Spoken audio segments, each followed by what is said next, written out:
Thank you so much. Why are you running? Well, one of the biggest reasons is, and this is the foundation, and it leads through everything we're going to talk about today, is because of my faith. I'm a constitutional Christian conservative, and my faith is there's faith in one God who's the Father, the Son, and the Holy Ghost. And there's people that may share my faith. There's other people that have faith there is a God. They don't know who or what that God is. There's some people that have faith that there's multiple gods. There's some people that don't have faith in any God at all. But we all have faith, and we're all responsible and accountable to our faith, and I believe that to be absolute truth. And number two, I believe in absolute truth that in God's holy word. And I carry this with me everywhere I go. A pastor that died years ago and gave it to me. I believe that the Bible is a collection of historical documents written by eyewitnesses who during the lifetime of other eyewitnesses claimed to see supernatural events, not of human nature, but of divine nature, and have been inspired by God to write down what they experienced, what they saw, what they taught, what they were heard, and it's been canonized into God's holy word. And that was brought to America. When the Pilgrims came here, they came here to flee the tyranny of a monarchy. They came here to worship as they wanted to worship. When the Puritans got here, they wanted to be the city on the hill. They literally wanted to be the New Jerusalem, the New Israel. And so our colonies, the 13 colonies, were led by pastors. And those pastors created the constitutions for those states. And then when we had our constitutional convention, they brought in those documents to help form our own constitution. And I truly believe that our founding fathers and our framers established this country on the principles and the precepts of God's holy word. But with our First Amendment rights and our freedom to worship, they didn't say you had to be a Christian. They didn't say you had to believe in God, but they built our country on the precepts and principles of God's word. And I think right now the biggest problem we have in America is that Congress is not following the original intent of the Constitution. And we have to get back to that. How so? Well, I think they're letting 9 black robes run this country through case law. They're bringing up laws like Roe versus Wade. If you really look at it with heart, what they did was unconstitutional. It's up to the Congress to make law in this land, and they're delegating it to the courts, and they're not taking control. So we have to get government out of Washington, D.C. That's the biggest thing that I think we need to do. The Constitutional Convention almost fell apart because of states' rights, but they made compromises. We need to get government downsized out of Washington, D.C., back to the states and back to the local communities and the individual citizens. And I think if we do that, we'll see greater success in the United States of America. We're a capitalist system. We're based on free enterprise. And I think part of that is too, states competing against each other. Why are so many people wanting to come to Texas right now? Is because we're a great state, we're a great people, we have a great economy because we've had great leaders that have put us on the right path. That's why we were called the Bible Belt. So let me ask you, what is the essence of your campaign? Well, my essence is God, America, and freedom, getting back to the Constitution. The Bill of Rights are our God-given rights. The Bill of Rights and the Constitution are limitations on government, not the people. But because we have corruption in Washington on both sides of the aisle, people are thirsty for money, power, popularity, and prestige. They're perverting this country and the people of what their freedoms are for. The Constitution was to maximize our security and maximize our freedom. That is life, liberty, and happiness. So we need to downsize the people in Washington and get it back to the states and the local communities where you can go to Austin or you can go down to City Hall and grab a hold of people at close range. Easy to say, Yes. hard to do. Yes. How would you do it? First thing is I believe this. I think there's a lot of people who don't like President Trump, and they have made in their mind because of his tweeting, because of his lifestyle, because of his attitude. There's a lot of people that just don't like him. I believe that God is a sovereign God over the universe. But I believe that kings and rulers, as it says in Proverbs 22, are water in his hands. And he allows us to have the foolishness of government. I think if we get the right people with the right heart that really want to serve the people in Washington, D.C., to do the right things, President Trump will pass the legislation to get this country not only great, but on the right track for generations to come. So how do you do that? When I go to Washington, I want to find like-minded people who will stand and who will fight for America, its citizens, its states, and its local communities. And it's going to be a battle. But I think if we have people that stand, look at what freshman congressmen on the Democratic Party have done in Washington, the stir they've raised when you say freshmen can't do anything. I think they can do something if they're joined by the right people with the right heart in mind for America. So first you have to get through a primary. Yes. And it's a crowded field, as you know. Yes. So why should Republicans in the 32nd Congressional District vote for you as opposed to the other people in the race? I have been in District 32 since before it was District 32. It used to be CD5. When God let me come to the promised land of Texas in 1983, I have lived in about a 3-mile area ever since. And the difference from me and the other candidates is this: I have been totally immersed in District 32. I worked 29 years with the Garland Fire Department, great firefighters and paramedics. I was a captain firefighter. I served our community as a paramedic for at least 26 years of those when I was with the fire department. So I'm one of those people you called to come to your home on your very worst day. I served in that capacity. I served and worked with North Garland Little League. I helped start the Dallas Select Football League with the cities in District 32 and beyond. My kids were born and raised here in Dallas in District 32. They went to the schools in Richardson, and I've served on the Booster Club and the Touchdown Club. I've been immersed in society with the Citizens of Garland Firefighter Club, the Lions Club, the Rotary Club, and I've been involved in my church at Jupiter Road Baptist Church, and I've been involved at Richardson Heights Baptist Church, and so I am saturated in the community. I've been there longer than any other candidate. I am really of the people. I want to be sent by the people to be for the people, and I will be a congressman like they've never seen, interacting with the people once I'm there. And so if you are to be elected, win the primary, and then defeat Congressman Colin Allred, what are your top legislative priorities? Well, like I've said, first of all is get back to abiding by the original intent of the Constitution. I think that we need to have term limits. It's too many politicians going and making a career out of Washington and not coming back and have to live by the rules that they place. In fact, I want to found a bill. You've heard of goose gander. I want to found gander goose. What's good for Congress is good for the people and vice versa. So anything that they put on America, they're going to have to live by. And I think Congress should have to balance the budget. I think a timeline should be set. It's their constitutional duty. If they don't balance the budget, they don't get paid. And they don't get back pay either.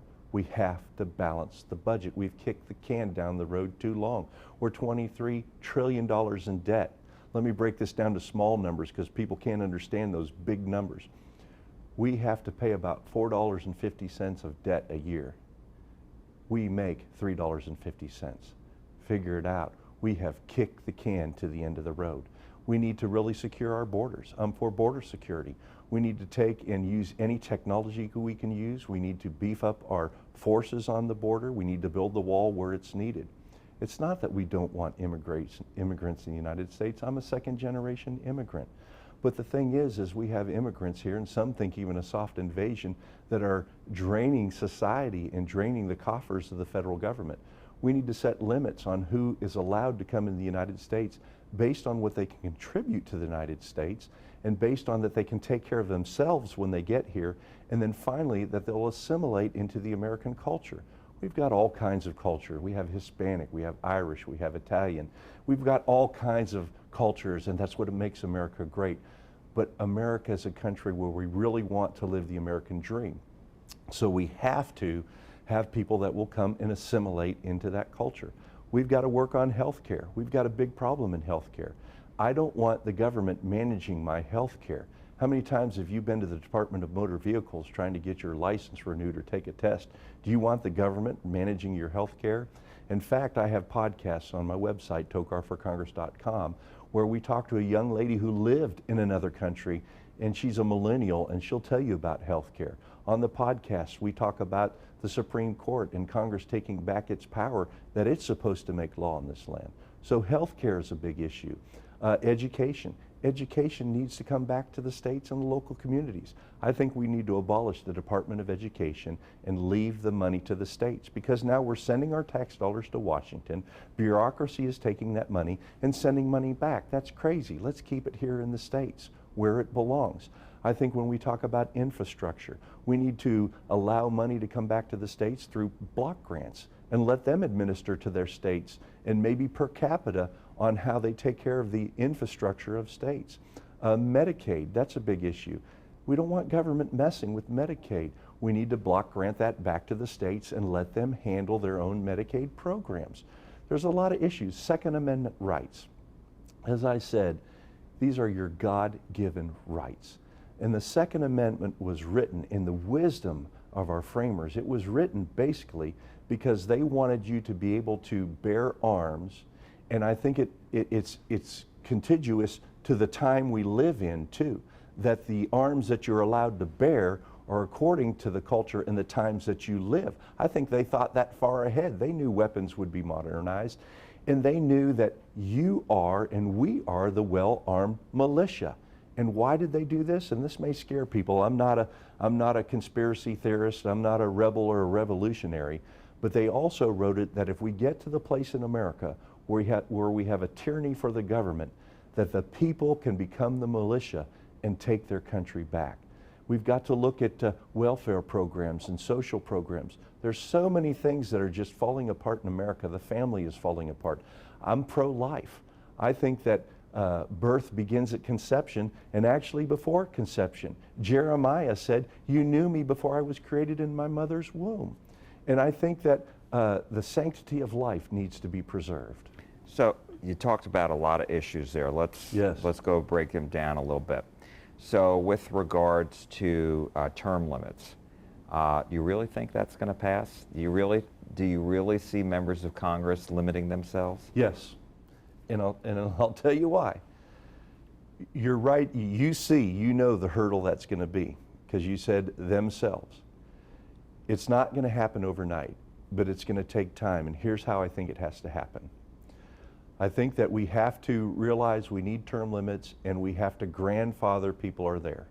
In other words, you can keep getting elected, but once you lose your seat, that person that comes in for your seat is the person that begins the term limits. Okay. And do you have any ideas as far as what the limits would be for House and Senate? There's all kinds of ideas. Personally, what I like 2 3-year terms for Congress, and then I like 2 4-year terms for the Senate. There's people that talk about 2 and 3 and 6 and 12 and so forth, but I favor those kind of term limits. Let's talk about the balanced budget amendment that you said you support. So getting there to a balanced budget and getting the debt down, won't that increase the pressure to not only slash spending, but raise taxes to do it? I don't think we have to raise taxes. There's so much abuse in government now. We have to slowly downsize government. Let me give you an example. National Security Council used to only have dozens of people in it. Obama loaded it with hundreds of people, and you can't remove those jobs. We have to downsize departments that are not necessary. We can't have continuing resolution, or we can't have departments that just automatically roll over. I think you need to prove your worth year by year, that you need to exist. I'm not talking about the military or essential functions, but I'm talking about departments that are wasting money, departments that are found in fraud, departments that aren't needed that can be handled by the states, like the Department of Education. And a lot of people panic and think about what's going to happen to all those jobs, what's going to happen to those people. Look across our history. It's funny to me, I was with some young people one time this last year, and there was a song playing about operator, operator on the line, or however the song goes, and some kids asked, what's an operator?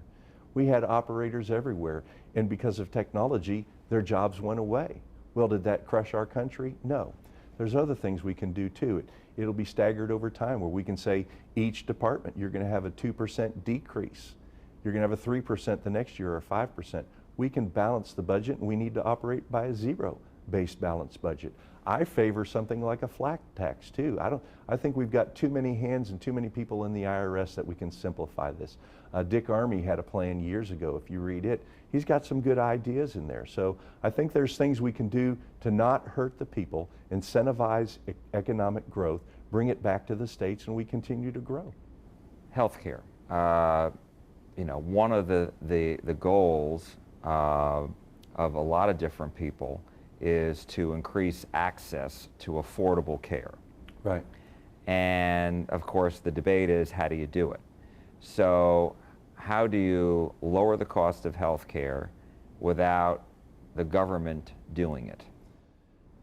And again, and I mention this when I'm out speaking a lot of time, listen to podcasts, Dr. Carl Couch on my podcast talking about this, because we don't have the time to go through all of it. And then Lisa, who's on the podcast that lived in other countries, talking about health care. But here's how we do it. We've got to get government out of health care. What do you want in health care, and what does every American want? You want quality, you want value, and you want cost effectiveness. We have to allow insurance companies to sell across state lines. And that's something Congress can do, in my opinion, through the Commerce Clause. That doesn't happen right now. Competition will breed the quality, will breed the value, and will breed the cost effectiveness. Because that competition that opens up will begin to reduce those issues. And we talk about a lot of other things on the podcast, of things that people are looking at. There are things that maybe I don't totally understand, but I know the people that do. And that's another thing Congress needs to do. We're not experts on everything. We need to go to the people who have the right ideas to keep America going and to reduce those costs. And especially in the hospitals, you know, you heard the horror stories about the $25 aspirins. We need to have a level field. Border security. Yes. You support President Trump's expanded border wall? Yes. And what about, you know, the other thing that the Supreme Court, we're waiting to hear back on, is DACA, and whether a president can create that. What is your position on the Dreamers, those who were brought here by their parents when they were little? Right. Their parents came here to the U.S. illegally, and so what should happen to them? Should there be a path of citizenship for them? This is the only country they know. Right, and that's a big problem. And we'll start with DACA and we'll move back to the wall. DACA is something that government, a lot of people blame the Democrats for creating, and it's there. And a lot of people have been promised things through DACA. First of all, I think we need to say, okay, at this point, DACA is done. It does not exist anymore. However, because of the people who have been given promises, we need to find a compassionate solution for them in this country. And so it's a big issue. I'm not for asylum. I am for people who, like you may not remember this, the boat people after the Vietnam War. Those were true people fleeing oppression and tyranny and possibly death. They needed asylum in the United States of America. We have the DACA people here. We have the Dreamers. We're going to have to deal with them. I think we should stop birthright citizenship. Not only do we need the border wall, like I mentioned before, we need the people that can come and be a part of America and contribute to America. Here's another big problem. The immigration courts do not have the same authority as the judicial courts. We need to give them an ability. We have people coming here, they're being held for 20 days and then they're being released and they're not reporting back for their court dates. We need the immigration courts to be able to have the ability to do a summary and commit summary judgments and look at them a lot more quicker. And if the people are not really here for legitimate reasons or asylum, they need to be sent back. We're creating this problem for ourselves. I think if people come back to the border, if we maintain our laws, we need to say, you're trespassing in the United States of America, you need to go back to Mexico or wherever and go to our embassy and apply the way that our law and our Constitution says you need to come into this country. As far as asylum, though, I just wanted to, I wasn't clear on what your position is. Well, I think a lot of people are using asylum as a scapegoat to get into our country, and it's not true asylum. They're just trying to get into the United States, and they're claiming that so that they can get into our country. True asylum to me is, if you'll do history and look back to the boat people, and it was an issue at its time. People didn't want them here. But those people were seeking asylum from a country that would kill them if they returned to the shores, because they were South Vietnamese, and when the North Vietnamese came in, they fled, and they were literally in boats, and that's why they were called the boat people. I think people are coming here for other countries that are messed up because of their country, but their lives really aren't at stake.